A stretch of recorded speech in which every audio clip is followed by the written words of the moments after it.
turned 25 yesterday, and so I am holding him near and dear to me. He's moved back home. But he's employed, yay! So that is a positive thing. I am holding in prayer my grandmother. My grandmother is 96 years old,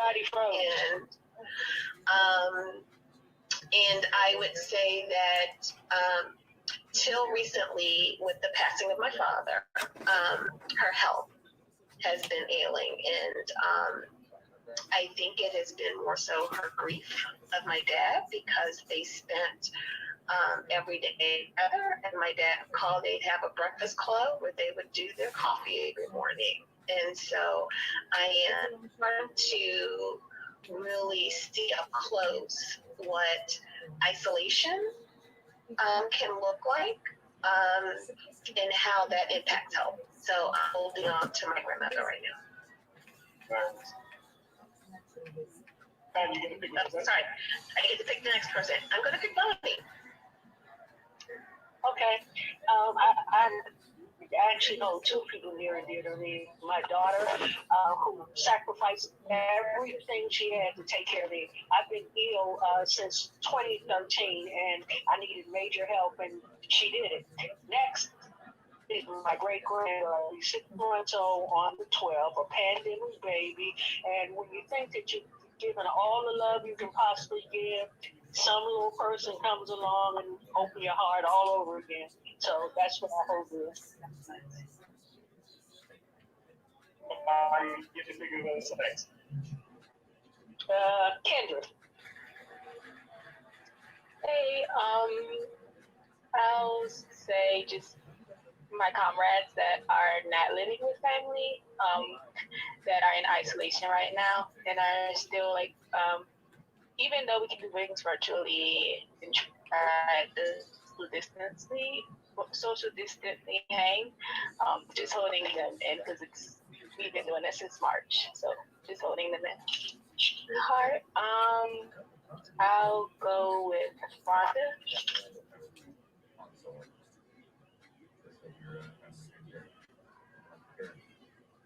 Rhonda? I think Rhonda's on mute.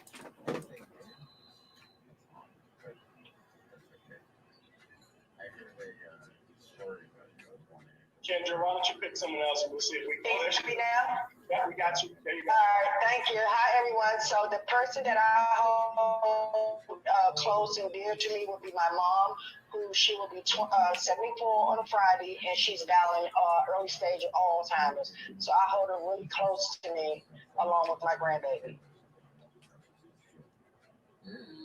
Yeah. You want to pick who goes next, Rhonda? Did Clement go? No, I didn't. And I have a couple also. Of course, I want to. My mother is near and dear to me as much as behind she is.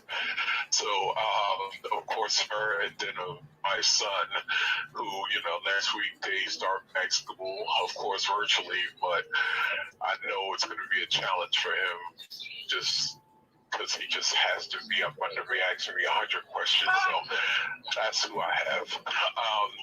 And I will move into Ria. Good afternoon, everyone. I'm holding my huge family in California and in the Philippines. Also, just wanted to mention the participatory grant making team and committee, which had its first meeting 2 weekends ago. I'll call on Jackie. Hi, everybody. I'm holding my son Cameron. He was he's down in Louisiana where the hurricane hit.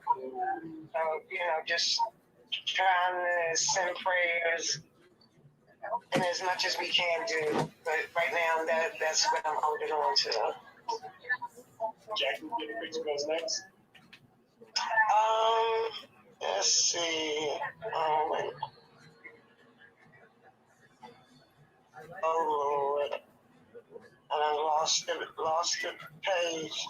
Can you pick for me? Yeah, I'll pick for you. I'll make sure I better because Leonard's going in on whatever he needs a chance to finish too. I was gonna say something.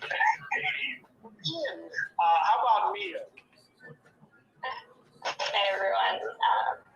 I am holding near and dear to my heart my niece and nephew. We're 1 and 3 years old, and sometimes my hair will be looking a hot mess. My little 3-year-old nephew will play your hair. He'll be like, "Oh, I think Malia loved you," so just blows my life. So they're just constantly so sweet and remind me of the goodness. And I'll pass it over to James.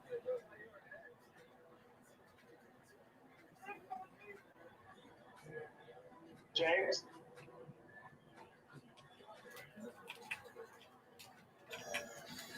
Give me a second and see if we can.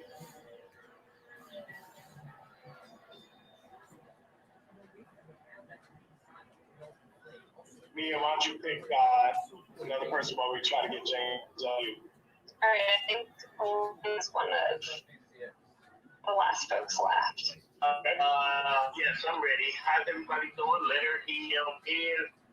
I'm holding close and dear to my cousin Jennifer Venable across the line at Cap Heights, Maryland. My cousin, her son, was killed tragically Sunday evening in a motorcycle accident. He was hit by a truck. And the funeral is tomorrow. Holding my cousin very dear and close to me right now. Nice.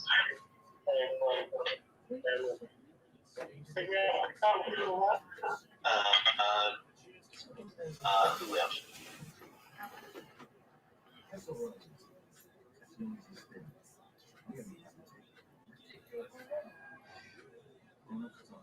Robert? Yeah, good afternoon, everybody. I'm holding near and dear to my heart my great aunt Bessie. She's suffering from Alzheimer's, and she turned 88 this last month in August, and she's a handful with my mother. So my mother, my great aunt, and my PPA group, and my father. That's it. Can you guys hear me now? There you go. Good afternoon, everybody. Sorry about that. I'm having internet problems. I just moved into a new apartment, and for some reason, I'm having internet problems. Hopefully, it clarifies the situation. Want to go who you're holding right now?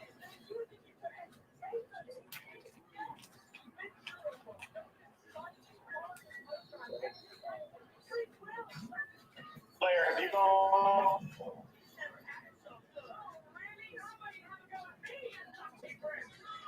Claire?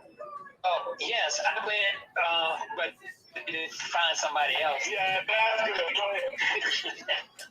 I'm just kidding. Okay. Have you gone?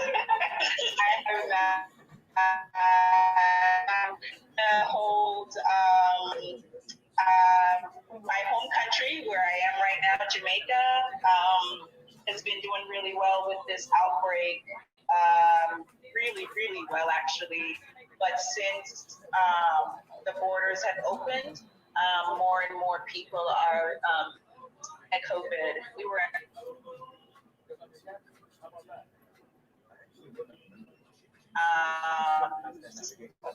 and hoping that we can recover and not go much further. Did we get everything? Excellent. What about James? James, wasn't that James who came in and went back out? I didn't think he knew. Yeah, he's having internet. Oh, okay. Okay, James, we got you. We're holding you. So, what you left out in the is they open up the borders to Americans. This thing. So, and they're all holding this space for all the names that we lifted up, and I took to this part of the agenda with these verses from this. We all need somebody to lean on. Okay. Kendra, if you could put up on the screen the document that we sent out to everybody. I just wanted to share a little bit about how we got to this draft vision, mission, values, and strategic goal areas. I hope you've had a chance to review it, but just wanted to share some perspective before Ronnie facilitates a conversation about it. So I would say that the vision that has led us so far was fine, really. I mean, we talked about wanting people in the DC region and in the country to live a healthy, dignified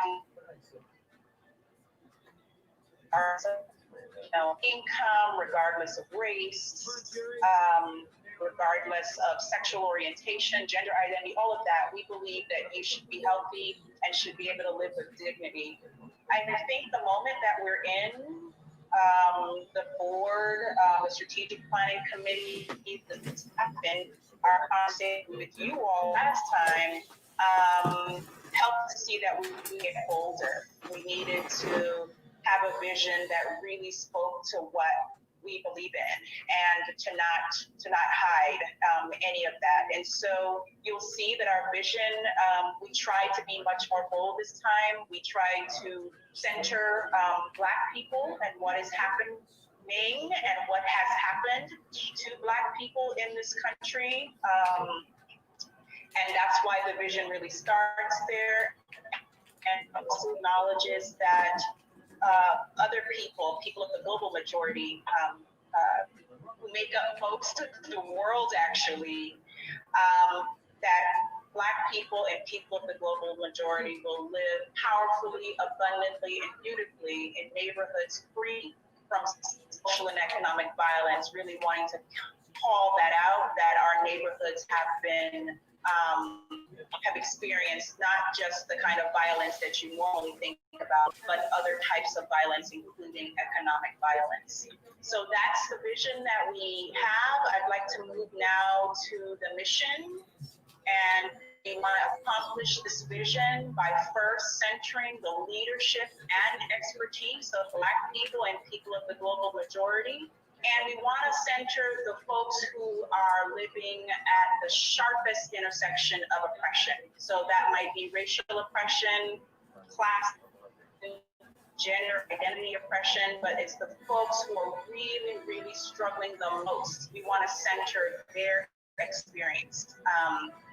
And we do that by building relationships, right? So that we can transform how the resources we have philanthropic resources, we've got nonprofit, we've got government, and how do we transform how those resources are deployed to really disrupt everything that's status quo right now? How do we disrupt institutions, the structures that continue over and over again every year to perpetuate anti-Black racism and other harms that are intersectional, which means that you can be Black, for example, and a woman, Black and gay, all of those intersections that we use to discriminate against people about disrupting those structures. We also do accomplish our vision by sharing power. I think this might be one of the first times that CHF is using language around power, right, and decision making. We want to support organizations who are building power of the people to demand and achieve justice. And then we close by saying we're going to take risks that others are not willing to take, and we want to be a source of innovation. So many times in the past, CHF has been around tables with other funders who have way more money than us. We are tiny compared to them. But because of our stance, because of our willingness to take this, we'll put the first money on the table, right? So it may not be a lot of money, but it's the first money. And that money ends up sparking other funders to put their money on the table. And we want to keep playing that role. And then finally,